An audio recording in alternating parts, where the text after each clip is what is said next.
Now, I have a Mises.org article with that title, so if you are interested in this, I would recommend that you read this. So if you just Google Robert Murphy, Wouldn't Warlords Take Over, it'll be one of the top hits. Walter Block has told me, I don't remember his exact words, but something like, this is one of the single best pieces on private military defense he's ever read.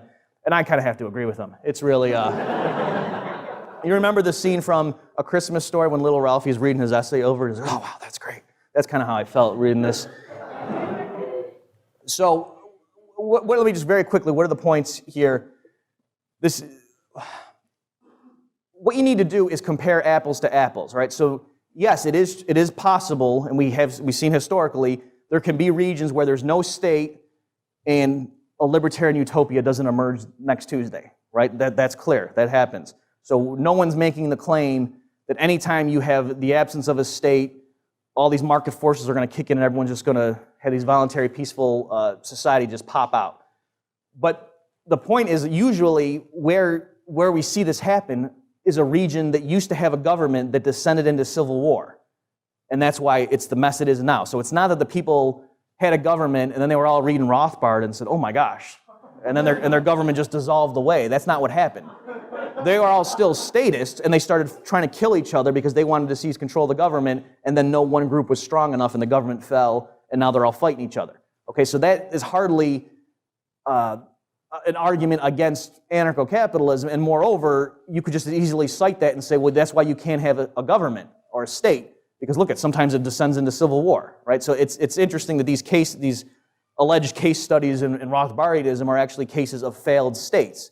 So you just say, well, that's what happens when you try to set up a government. If the balance of power shifts, it might devolve into civil war. So what the claim is that take any group of people, whatever their level of peacefulness and their ability to to compromise and to not use violence and so forth to settle disputes, and we're saying it's less likely that there's going to be warfare if you disperse the power, that you're more likely to see aggression and so forth if you give one group all the guns or most of the guns and the authority to tell everyone else what to do, and then there's this ideological background where everyone else thinks, yep, these people are in charge, and they can take as much of our money as they want, and they have a monopoly on these things, that actually is a recipe for disaster. And so, again, it doesn't matter what your view of human nature is, whether you think people are angels or whether you think they're devils. The point is having a group given a monopoly of the legitimate use of violence, that seems like a very dangerous thing in either case. So just to follow this train of thought a little bit more, what happens is that people will say, to make the case for a limited government, they'll say, well, if you got a group of people in a state of anarchy and they're all patronizing different competing judicial agencies or defense agencies, and people have different views initially. Like some people believe in capital punishment, some people don't. Some people think abortion's murder, some people don't think it is. Some people, think that if you violate certain religious laws, you should get your hand chopped off. Other people think that's crazy.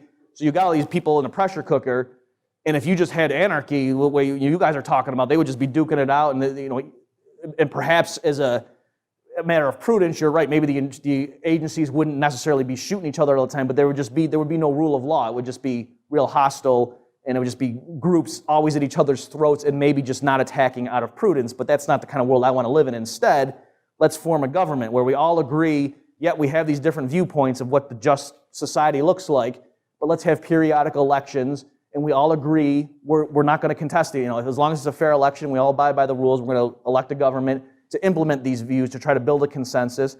And if people don't like it, they can elect somebody else the next cycle, okay? So, but we're going to not use violence to settle these disputes, and that's the role, that's why we have a limited state, and that's the argument.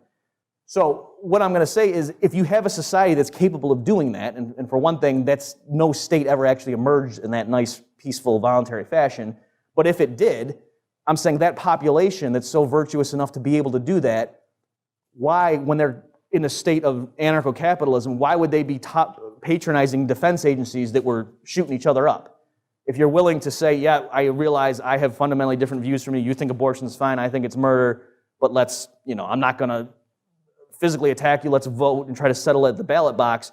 If you're that reasonable of a person, why then wouldn't you also say, okay, I see we have legitimate differences, so I'm not going to I'm not going to pay money to a private security agency that goes and tackles you when you go into an abortion clinic, because I recognize that even though I think you're wrong, I understand you don't think that that's murder, and so I'm not going to patronize a defense agency that's just going to just be real provocative, and I can see that that's not good in the long run if we're having our agencies fight each other over this issue. Okay, so the point is, you can say, oh, that's not realistic, but then why can we settle at the ballot box? So my point is just a society that can compromise and settle things peacefully, even though there's legitimate and serious disagreement on really important issues, through the ballot box. Why couldn't they do that much more effectively through the market, where there's not all the other problems that go along with government democracy? Okay, then the last objection I'll entertain, and I'll answer a few of your questions. Wouldn't a neighboring state invade?